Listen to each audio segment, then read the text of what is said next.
Martial peak chapter 1। सुबह हंगराया लेते हुए एक लड़का उठता है। उसके बाद उसका रोज का काम करने लगता है। उसी के साथ वो कहता है, मेरा नाम यान काय है। मैं हाई हेवन पवेलियन में एक डिसाइपल हूँ। मैंने 3 साल पहले यहाँ प्रशिक्षण शुरू किया था, लेकिन मैं केवल टेम्पर्ड बॉडी के तीसरे स्टेज तक ही पहुँचा हूँ। टेम्पर्ड बॉडी के तीसरे स्टेज तक पहुँचने में 3 साल, यह सामान्य भी नहीं है, यह केवल दयनीय रूप से औसत दर्जे का है। साथ में शुरू करने वाले साथी पहले ही इस स्टेज को पार कर चुके हैं। अंतिम उपाय के रूप में मेरे पास संप्रदाय में व्यापक नौकरी स्वीकार करने और जीविकोपार्जन के लिए कड़ी मेहनत करने के अलावा कोई विकल्प नहीं था, और हाई हेवन पवेलियन अपने डिसाइपल्स की इंटेंस कंपटीशन के कारण विशेष है। इसीलिए यहाँ पर स्ट्रॉन्ग आगे बढ़ेगा, कमजोरियों को खत्म किया जाएगा। यह सख्त कानून सालों से त्रुटिहीन रूप से लागू किया गया है। अदर सेक्ट्स में कम से कम डिसाइपल्स फ्रेंडशिप में हाथ तो बढ़ाते हैं, लेकिन वह यहाँ नहीं है। यदि आप ऊपर चढ़ना चाहते हैं तो आप केवल उन तथाकथित भाइयों के कंधों पर पैर रख सकते हैं और उनके खून पर कदम रख सकते हैं,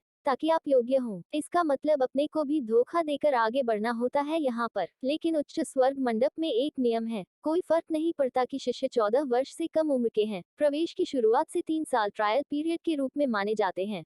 इसका मतलब तुम्हारा कितना भी कल्टीवेशन हो या तुम्हारा कितना भी एज हो, तुम्हें एंट्री मिलते ही तुम्हें कल्टीवेशन करना ही पड़ेगा 3 साल तक। और इन साल में आप पूरी तरह से सेक्ट द्वारा स्पॉन्सर्ड हैं, इसलिए आपको केवल ट्रेन करने की आवश्यकता है। यदि आप 3 वर्षों के भीतर टेम्पर्ड बॉडी स्टेज को पार कर सकते हैं, तब आपको एडमिरेबल मास्टर्स के साथ अन्य प्रसिद्ध सेक्ट्स में स्वीकार किया जाएगा और आप उनके शिष्य बन जाएंगे। लेकिन निश्चित रूप से यदि आप चाहें तो आपको अपने दम पर प्रशिक्षित करने की अनुमति है। यह हाई हेवन पवेलियन की फ्लेक्सिबिलिटीज में से एक है। लेकिन जो लोग ब्रेक थ्रू में फेल होते हैं, उन्होंने या तो संप्रदाय छोड़ दिया या उन्हें परीक्षण शिष्यों के रूप में पदावनत कर दिया गया।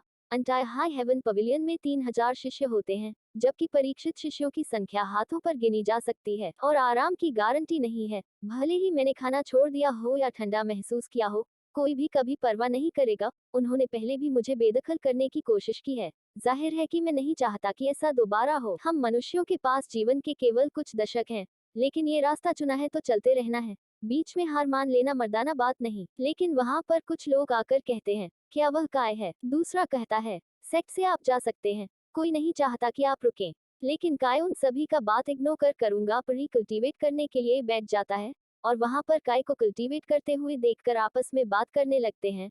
और उनमें से एक बंदा कहता है, यान काय, मैं सुझाव दूंगा कि आप अपना प्रयास बर्बाद करना बंद कर दे, बस मुझे कहो और मैं तुम्हें हरा देता हूँ। इसी के साथ वह सोचता है, आप सिर्फ एक टेम्पर्ड बॉडी थर्ड स्टेज हैं और जाहिर तौर पर हार जाएंगे। और उसका बात का समर्थन करते हुए कोई कहता है, ये सही है यान काय, कृपया हमारी भावनाओं पर विचार करें, हम आपसे अलग हैं।